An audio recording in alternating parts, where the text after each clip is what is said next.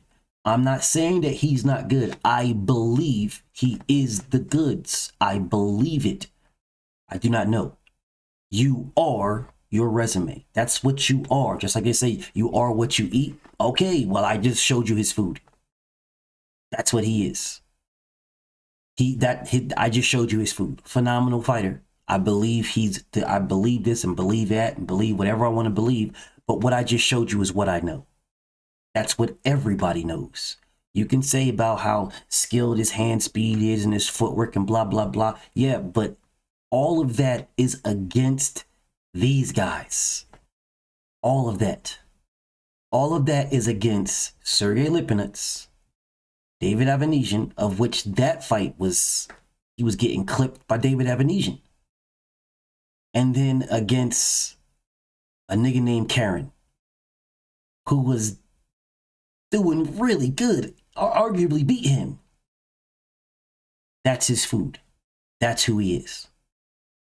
Them right there. This is not a knock on this man. This is no disrespect to this man whatsoever. That's just who he is. You are what you eat. Right now, they got him ranked as a #1 because they say his level of competition. I showed you his competition. He's fought, 5 or 6 people. But of those 5 or 6 people, they're all like, what? What are they? Past it, has-beens, washed-up fighters. They just got named. They got a name. This is no disrespect, bro. Man, I'm not even saying it no more. Y'all motherfuckers take the disrespect. Take it how you feel. What's on paper is what's on paper. I didn't make his motherfucking fights. I didn't tell him to do that shit. He did that himself. His team did that. I don't got no beef with this man. That's it. That's what it is. So he did that. That's it. That's the resume that they put him in front of. Then that's what he is. What he ate. Good fighter. Very good fighter. Could be special. Could be talented. Could be everything. He could be everything. But he is what I showed you. Y'all take it how you will. BFTB, man. Shout out to the mighty LDBC. I'm out. Thank you for watching. Please like, subscribe, share, subscribe to my Patreon. And if you feel like supporting me, please support me in the PayPal or the Cash App.